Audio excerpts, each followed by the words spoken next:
एक विशेष तरह के जीव एक जैसे दिखाई देते हैं क्योंकि उनके शरीर की संरचना एक जैसी है। यदि शरीर की संरचना एक समान है तो इस संरचना का ब्लूप्रिंट भी समान होना चाहिए।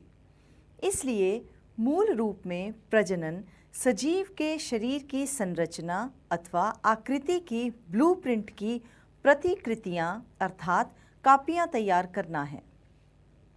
कोशिका के केंद्रक में पाए जाने वाले गुणसूत्रों के डीएनए के अणुओं में आनुवांशिक गुणों का संदेश होता है जो जनक से संतति पीढ़ी में जाता है। कोशिका के केंद्रक के डीएनए में प्रोटीन संश्लेषण हेतु सूचना निहित होती है। यदि सूचना के भिन्न होने की अवस्था में बनने वाला प्रोटीन भी भिन्न होगा। विभिन्न प्रोटीन के कारण अंततः शारीरिक अभिकल्प अर्थात संरचना में भी विविधता होगी। इसलिए प्रजनन की मूल घटना डीएनए की प्रतिकृति बनाना है। अपने डीएनए की प्रतिकृति बनाने के लिए कोशिकाएं विभिन्न रासायनिक क्रियाओं का उपयोग करती हैं। इस प्रकार जनन कोशिका में डीएनए की दो प्रतिकृतियां बनती हैं तथा उनका एक दूसरे से अलग होना आवश्यक है। परंतु क्या यह प्रतिकृतियां पूर्ण रूपेण समरूप हैं? इस प्रश्न का उत्तर इस बात पर निर्भर करता है कि प्रतिकृति की प्रक्रियाएं कितनी यथार्थता से संपादित होती हैं। कोई भी जैव रासायनिक प्रक्रिया पूर्ण रूपेण विश्वसनीय नहीं होती। इसलिए यह अपेक्षित है कि डीएनए प्रतिकृति की प्रक्रिया में कुछ विभिन्नता आएगी। परिणाम स्वरूप बनने वाली डीएनए प्रतिकृतियां एक समान तो होंगी परंतु मौलिक डीएनए की समरूप नहीं होंगी। हो सकता है कि कुछ विभिन्नताएं इतनी उग्र हों कि डीएनए की नई प्रतिकृति अपने कोशिकीय संगठन के साथ समायोजित नहीं हो पाए। इस प्रकार की संतति कोशिका मर जाती है। दूसरी ओर डीएनए प्रतिकृति की अनेक विभिन्नताएं इतनी उग्र नहीं होती कि ऐसे परिणाम मिलें। इसलिए शेष कोशिकाएं समान होते हुए भी किसी न किसी रूप में एक दूसरे से भिन्न होती हैं। अपनी जनन क्षमता का उपयोग कर जीवों की समष्टि पारितंत्र में स्थान अथवा निकेत ग्रहण करते हैं। जनन के दौरान डीएनए प्रतिकृति का अविरोध जीव की शारीरिक संरचना एवं डिज़ाइन के लिए अत्यंत महत्वपूर्ण है, जो उसे विशिष्ट निकेत के योग्य बनाती है। इसलिए किसी प्रजाति की समष्टि के स्थायित्व का संबंध जनन से है। फिर भी निकेत में अनेक परिवर्तन आ सकते हैं जो जीवों के नियंत्रण से बाहर हैं। पृथ्वी का ताप कम या अधिक हो सकता है। जल स्तर में परिवर्तन हो सकता है, जैसे पेंगुइन ठंडे मौसम में रहते हैं। यदि तापमान वैश्विक ऊष्मीकरण के कारण बढ़ जाएगा तो अधिकतर पेंगुइन इस नए तापमान में जीवित नहीं रह सकते। फिर भी इस जनसंख्या के कुछ जीवों में भिन्नता होगी तो उनके जीवित रहने की संभावना कुछ बढ़ जाएगी। चलो बच्चों, अब हम प्रजनन की विधियों के बारे में जानें। एकल जीवों में प्रजनन विधियां। आओ हम जानें कि विभिन्न जीव वास्तव में किस प्रकार जनन करते हैं। भिन्न भिन्न जीवों के जनन की विधि उनके शारीरिक अभिकल्प पर निर्भर करती है। पहली विधि विखंडन। एक कोशिक जीवों में कोशिका विभाजन अथवा विखंडन द्वारा नए जीवों की उत्पत्ति होती है। विखंडन के अनेक तरीके प्रेक्षित किए गए हैं। अनेक जीवाणु तथा प्रोटोजोआ की कोशिका विभाजन द्वारा सामान्यतः दो बराबर भागों में विभक्त हो जाती है। अमीबा जैसे जीवों में कोशिका विभाजन किसी भी तल से हो सकता है। दूसरी विधि है खंडन। सरल संरचना वाले बहुकोशिक जीवों में जनन की सरल विधि कार्य करती है। उदाहरणतः स्पायरोगायरा सामान्यतः विकसित होकर छोटे छोटे टुकड़ों में खंडित हो जाता है। यह टुकड़े अथवा खंड वृद्धि कर नए जीव में विकसित हो जाते हैं। तीसरी विधि पुनरुद्भवन अर्थात पुनर्जनन। पूर्ण रूपेण विभेदित जीवों में अपने कायिक भाग से नए जीव के निर्माण की क्षमता होती है। अर्थात यदि कोई जीव किसी कारणवश क्षत विक्षत हो जाता है अथवा कुछ टुकड़ों में टूट जाता है तो इसके अनेक टुकड़े वृद्धि कर नए जीव में विकसित हो जाते हैं। हाइड्रा तथा प्लेनेरिया जैसे सरल प्राणियों को यदि कई टुकड़ों में काट दिया जाए तो प्रत्येक टुकड़ा विकसित होकर पूर्ण जीव का निर्माण कर देता है। इसे पुनरुद्भवन कहते हैं। चौथी विधि है मुकुलन। हाइड्रा जैसे कुछ प्राणी पुनर्जनन की क्षमता वाली कोशिकाओं का उपयोग मुकुलन के लिए करते हैं। हाइड्रा में कोशिकाओं के नियमित विभाजन के कारण एक स्थान पर उभार विकसित हो जाता है जिसे मुकुल कहते हैं। यह उभार वृद्धि करता हुआ नन्हे जीव में बदल जाता है तथा पूर्ण विकसित होकर जनक से अलग होकर स्वतंत्र जीव बन जाता है। अगली विधि है कायिक प्रवर्धन। ऐसे बहुत से पौधे हैं जिनमें कुछ भाग जैसे जड़, तना तथा पत्तियां उपयुक्त परिस्थितियों में विकसित होकर नया पौधा उत्पन्न करते हैं। अधिकतर जंतुओं के विपरीत एकल पौधे इस क्षमता का उपयोग जनन की विधि के रूप में करते हैं। गन्ना, गुलाब अथवा अंगूर इसके कुछ उदाहरणें हैं। बीजाणु समासंघ अर्थात स्पोर फॉर्मेशन। अनेक सरल बहुकोशिक जीवों में भी विशिष्ट जनन संरचनाएं पाई जाती हैं, परंतु अर्धतंतुओं पर सूक्ष्म गुच्छ संरचनाएं जनन में भाग लेती हैं। ये गुच्छ बीजाणुधानी हैं जिनमें विशेष कोशिकाएं अथवा बीजाणु पाए जाते हैं। यह बीजाणु वृद्धि करके राइजोपस के नए जीव उत्पन्न करते हैं। यह विधियां जिनकी हमने चर्चा की है उन सभी में नई पीढ़ी का सृजन केवल एकल जीव द्वारा होता है। इसे अलैंगिक जनन कहते हैं। लैंगिक जनन किसे कहते हैं? ऐसा प्रजनन जिसमें दो जीवों के जनन कोशिकाओं के संयोजन से एक नया जीव जन्म लेता है, उसे लैंगिक प्रजनन कहते हैं। अब हम पुष्पी पौधों में लैंगिक जनन के बारे में जानेंगे। पुष्प पौधे के जननांग होते हैं पुंकेसर नर जननांग है और स्त्री केसर मादा जननांग है। पुंकेसर के दो भाग होते हैं, तंतु एवं परागकोश। स्त्री केसर में 3 भाग होते हैं, वर्तिकाग्र, वर्तिका और अंडाशय। अंडाशय में बीजांड होते हैं और परागकोश में परागकण।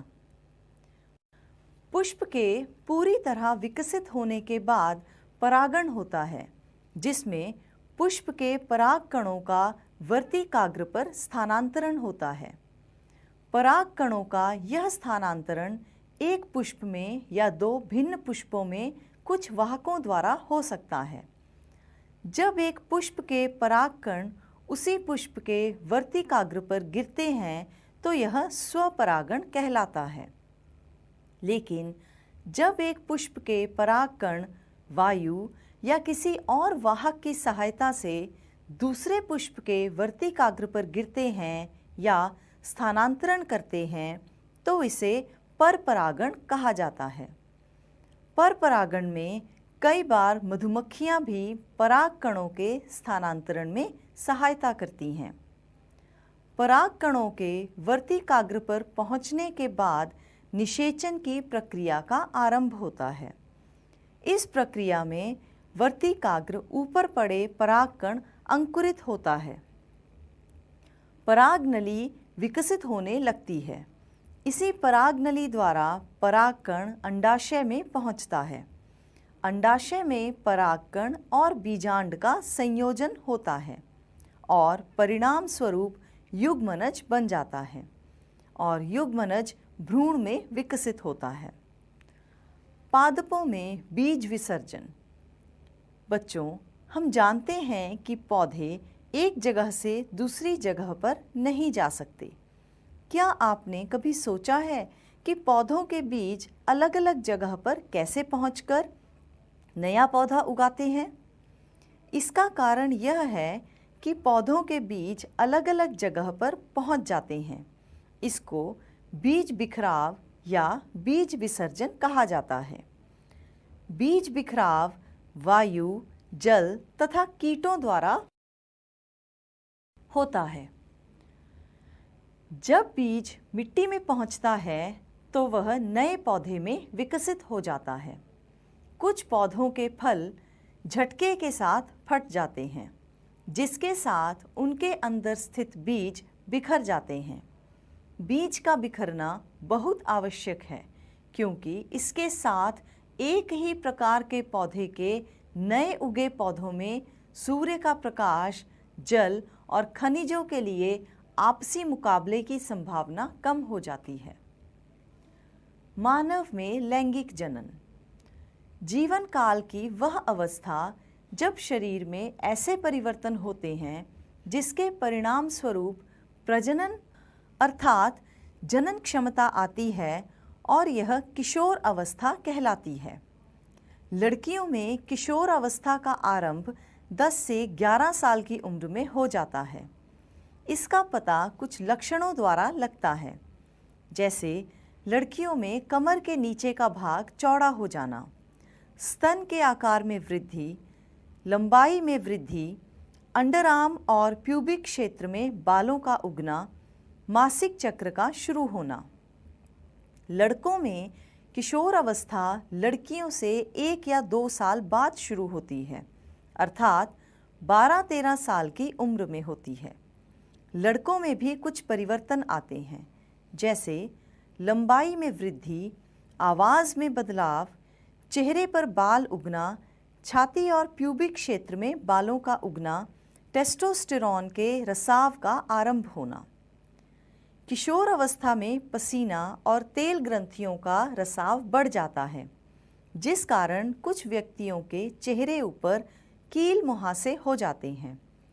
इसके साथ ही किशोरों का मानसिक, बौद्धिक और संवेदनात्मक विकास भी होता है। मानव में प्रजनन प्रणाली। जंतुओं में भी नर और मादा में भिन्न भिन्न जननांग होते हैं जो युग्मक बनाते हैं, जो संयोजित होकर युग्मनज बनाते हैं। यह युग्मनज विकसित होकर एक नया जीव बनाता है। इस प्रकार का प्रजनन, जिसमें नर और मादा युग्मकों का संयोज होता है, लिंगी प्रजनन कहलाता है। आओ अब हम मानव में जनन भागों का पता लगाएं और जनन क्रिया का अध्ययन करें। नर जनन अंगों में एक जोड़ा वृषण, 2 शुक्रवाहिनी और एक शिशन होता है। वृषण नर युग्मक उत्पन्न करते हैं, जिन्हें शुक्राणु कहते हैं। वृषण लाखों ही शुक्राणु पैदा करते हैं। शुक्राणु चाहे बहुत सूक्ष्म होते हैं, लेकिन प्रत्येक में एक सिर, एक मध्य भाग और एक पूंछ होती है। प्रत्येक शुक्राणु में कोशिकाओं की तरह सभी छोटे अंग पाए जाते हैं। मादा जननांग में एक जोड़ी अंडाशय, अंडवाहिका और गर्भाशय होता है। अंडाशय मादा युग्मक उत्पन्न करते हैं, जिन्हें अंडाणु कहते हैं।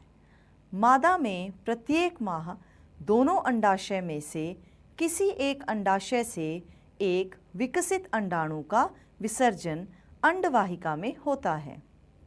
गर्भाशय वह भाग है जहाँ भ्रूण का विकास होता है। शुक्राणु की तरह अंडाणु भी एक कोशिका है। निषेचन। जनन प्रक्रिया का पहला पड़ाव शुक्राणु और अंडाणु का संयोग है।